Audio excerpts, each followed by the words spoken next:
What's up everybody, Dusty here, back with The Sims 3 for the first time in forever, and today we're in Sunset Valley to do a dumpster dive challenge as requested by Vlad's BTL. Now if you're familiar with my channel, you might be thinking, wait, haven't you done this before? And the answer to that is no, I did a homeless challenge. If you're wondering what the difference is, well for starters, unlike our old friend Hardluck, the scamp here will be starting off with a modest house. So if you're wondering how this could possibly be a challenge, it's because while Scamp might be a homeowner, that home is devoid of any actual possessions, including all the lights for any of you sticklers out there. So every item that Scamp owns will have to be fished out of a dumpster or rummaged from one of his neighbor's trash cans. That is the stench of discovery! So Scamp quickly made his way over to Hogan's Deep Fried Diner to see what goodies could be uncovered. Now to quote a simple man, "Life was like a box of chocolates. You never know what you're gonna get."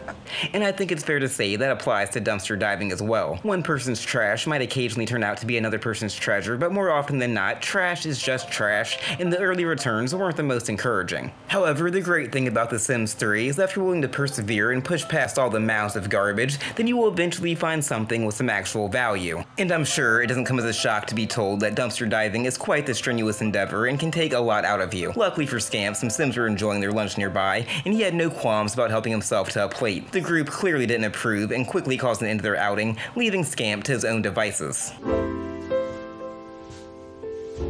Then after this, it was right back into some dumpsters. However, despite his bohemian lifestyle, Scamp wasn't a slob by nature and didn't enjoy having all of those dumpster juices seeping into his clothes and skin, as you can imagine. And although the local pool and gym offered the use of their showers to any members of the community, Scamp would wash up via sponge bath in the park's restroom for no other reason than the animation amuses me. Dance, puppets!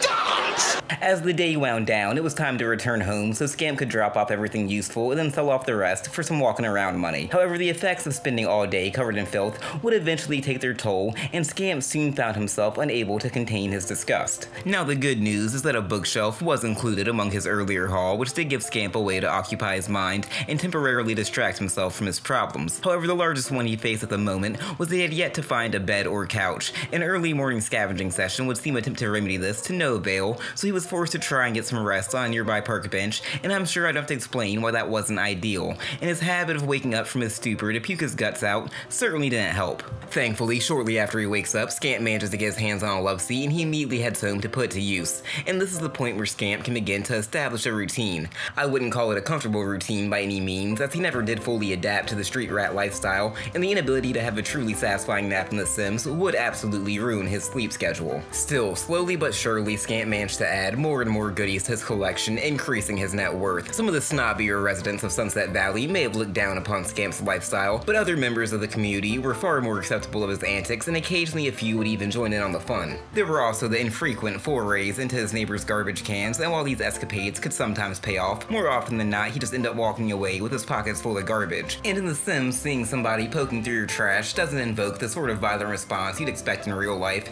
and actually turns out to be a pretty great icebreaker. Considering how far Scamp was willing to go to avoid falling into the corporate rat race, it makes complete sense that the guy was a bit of a party animal, so when he found a dishwasher during one of his sessions, it ended up being a surprise highlight, as with it he now felt comfortable enough to act as a host. In addition to being a fun way to get to know everybody around the neighborhood, these parties often resulted in guests bringing a bunch of free food, which definitely didn't hurt. Although the fact that Scamp was the only one left behind to clean up the inevitable mess did keep him from going overboard. Those dumpsters weren't going to search themselves after all, and your odds of pulling something good like a TV or stereo are significantly lowered if you have to spend a few hours each day fixing broken down appliances. Still, even though he'd significantly upgraded his living conditions over the past few weeks and could now partake in the opiate of the masses just like the rest of us, Scamp was still a good ways away from his ultimate goal of being worth more than 100,000 simoleons. So while he put on a happy face for all of his guests when they came over to celebrate his birthday, under the calm and collected exterior, Scamp was secretly in the midst of a midlife crisis. And yes, I did technically break my main rule when I bought my birthday cake, so if that just ruins the whole video for you, then tough shit. Anyway, this would be the point that many people would decide to give in and join the workforce, but defiant as ever, this would only inspire the Scamp to double down on his efforts. In fact, he put so much focus and attention on scavenging that would come at the expense of some of his basic needs. Yet despite these embarrassments, Scamp continued to power forward and stay the course, and his efforts would ultimately culminate with a bed, which was undeniably the most important find of the run. While he was still missing a couple of essentials, most notably his own toilet and shower, it turns out that actually being able to get a good night's sleep will dramatically improve improve your quality of life. Everything's coming up Millhouse. And his good fortunes continued as Scamp's theory that rich people probably have better garbage would turn out to be true. And while the meteorites he recovered naturally attracted the most attention and provided the largest profits, it was actually the apple and tomato seeds he found that would be the biggest game changers. After a few days of some good old-fashioned TLC, the plants began to bear fruit, ensuring that Scamp now had a free and renewable source of food for himself. You might have also noticed that Scamp changed up his style during this time, and this was a direct result of his midlife crisis as he was desperate to hold on to his fleeting youth.